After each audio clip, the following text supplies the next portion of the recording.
Hello' অসমবাসী ভাই বন্ধুসকল, খবৰ কেনেকুৱা? আশা কৰিছোঁ ভালে আছে চাগে। আজি আপোনালোকৰ মাজত আৰু এটা ভিডিঅ' লৈ লগ পালোঁ। কি ভাবিছে, মোবাইল ল'ব বুলি ভাবিছে নেকি? কি চিন্তা কৰিছে, মোবাইল কোনটো ভাল হ'ব? চিন্তা কৰিব একো নাই, আজি আপোনালোকৰ কাৰণে মই 5-6টামান মোবাইল লৈ আহিছোঁ। তাৰ পৰা যিকোনো এটা ল'ব পাৰে আপোনালোকে। আহক মোবাইলৰ বিষয়ে কওঁ। Even when you feel low, you can still go. Even when you feel slow, you can still go. Even when there's no hope, you can still go. I never answer to no, man, I still go. 6 নম্বৰত আছে Redmi A1। এই মোবাইলটো দেখাত বহুত ধুনীয়া। এই মোবাইলৰ পিছ চাইডে দুটা কেমেৰা আছে, 8 মেগাপিক্সেল আৰু আগৰ চাইডে আছে 5 মেগাপিক্সেল। এই মোবাইলৰ ডিসপ্লে কথা কওঁ যদি এই মোবাইলত 6.52 inch HD+ scratch resistant display আছে। এই ডিসপ্লেত কোনো দাগ নবহে। প্ৰচেছৰৰ কথা কওঁ যদি এই মোবাইলত মিডিয়াটেকৰ হেলিও A22 প্ৰচেছৰ আছে আৰু এই mobile 4GB plus 32GB phone storage আছে আৰু এই মোবাইলত OTG ছাপোৰ্ট আছে। এই মোবাইলত লগত আপোনালোকে মেমৰি কাৰ্ডো চলাব পাৰিব আৰু এই মোবাইলৰ বেটাৰী পাৱাৰ হ'ল 5000 mAh। 2-3 দিন আপোনালোকে নন ষ্টপ চলাব পাৰিব। আৰু এয়া চাওক 5 নম্বৰত আছে Poco C31। এই মোবাইলটো দেখাত বহুত ধুনীয়া। এই মোবাইলত পিছত 3টা কেমেৰা আছে। এটা কেমেৰা হ'ল 13 মেগাপিক্সেল আৰু এটা কেমেৰা হ'ল 2 মেগাপিক্সেল আৰু এটা কেমেৰা হ'ল 2 মেগাপিক্সেল আৰু আগৰ কেমেৰাটো হ'ল 5 মেগাপিক্সেল। ডিসপ্লে কথা কওঁ যদি এই মোবাইলত 6.53 ইঞ্চ HD+ LCD ডিসপ্লে লগোৱা আছে আৰু এই মোবাইলত মিডিয়াটেকৰ হেলিও G35 প্ৰচেছৰ লগোৱা আছে। এই মোবাইলত আপোনালোকে বেক সাইডত ফিংগাৰপ্ৰিন্ট আৰু ফেস লকও পাব। এই মোবাইলৰ ৰেমৰ কথা কওঁ যদি এই মোবাইলত 3GB আৰু 4GB ৰেম আছে আৰু লগত আপোনালোকে মেমৰি কাৰ্ডো লগাব পাৰিব আৰু এই মোবাইলৰ বেটাৰী 5000 mAh আছে। আৰু 4 নম্বৰ মোবাইলটো হ'ল Tecno Spark 9। এই মোবাইলটো দেখাতো বহুত ধুনীয়া। পিছত 3টা কেমেৰা আছে 13 মেগাপিক্সেল আৰু আগৰ কেমেৰাটো হ'ল 8 মেগাপিক্সেল।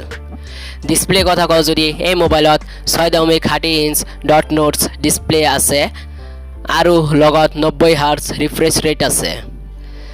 প্ৰচেছৰৰ কথা কওঁ যদি এই মোবাইলত মিডিয়াটেকৰ G37 গেমিং প্ৰচেছৰ লগোৱা আছে। এই মোবাইলৰ পিছ সাইডে ফিংগাৰপ্ৰিন্ট আছে আৰু ফেস লকও আছে। এই মোবাইলৰ ৰেমৰ কথা কওঁ যদি এই মোবাইলত 4GB আৰু 3GB ৰেম আছে আৰু 5000 mAh বেটাৰী আছে। 3 নম্বৰ মোবাইলটো হ'ল Samsung Galaxy M13। এই মোবাইলটো দেখাত বহুত ধুনীয়া। এই মোবাইলৰ কেমেৰা কথা কওঁ যদি পিছত 3টা কেমেৰা আছে। এটা হ'ল 50 মেগাপিক্সেল আৰু এটা হ'ল 5 মেগাপিক্সেল আৰু এটা হ'ল 2 মেগাপিক্সেল আৰু আগৰ কেমেৰাটো হ'ল 8 মেগাপিক্সেল। এই মোবাইলৰ ডিসপ্লে কথা কওঁ যদি এই মোবাইলত 6.60 ইঞ্চ ফুল HD+ ডিসপ্লে লগোৱা আছে আৰু ডিসপ্লে টাইপটো হ'ল LCD ডিসপ্লে।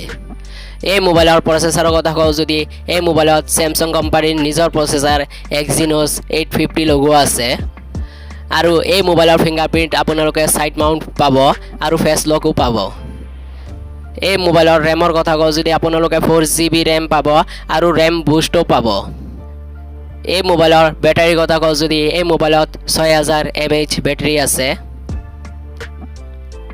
এতিয়া আমি নম্বৰ 2 লৈ আগবাঢ়িছোঁ। নম্বৰ 2ত আছে Samsung Galaxy F13।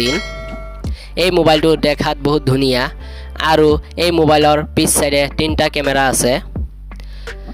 প্ৰথম কেমেৰাটো হ'ল 50 মেগাপিক্সেল আৰু এটা কেমেৰা হ'ল 5 মেগাপিক্সেল আৰু এটা কেমেৰা হ'ল 2 মেগাপিক্সেল আৰু আগৰ কেমেৰা হ'ল 8 মেগাপিক্সেল।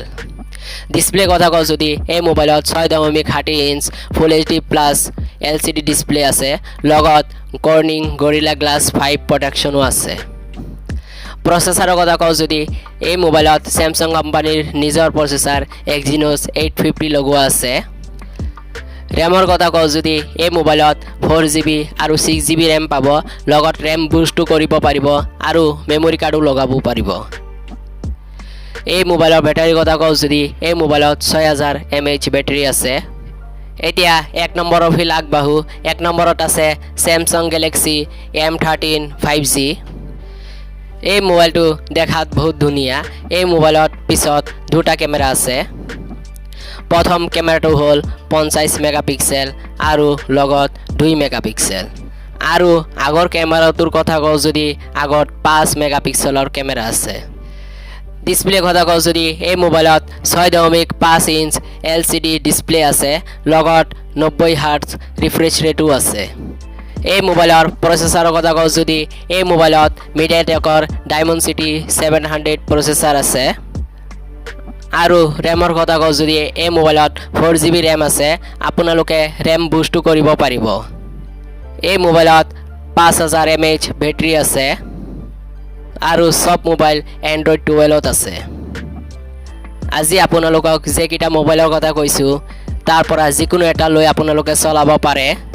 ভিডিওটো কেনেকুৱা হৈছে ক'ব নোৱাৰো আশা কৰিছো ভালে হৈছে চাগে যদি ভাল লাগিছে তেনেহলে লাইক কৰিব আৰু যদি মোৰ চেনেলত নতুন আহিছে তেনেহলে মোৰ চেনেলটো সাবস্ক্ৰাইব কৰিব আৰু নতুন ভিডিও পাবলৈ বেল আইকন দবাব আৰু এই ভিডিওটো শ্বেয়াৰো কৰিব ইয়াতে ভিডিওটো সামৰি মাৰিছো আৰু এটা ভিডিওত লগ পাম ধন্যবাদ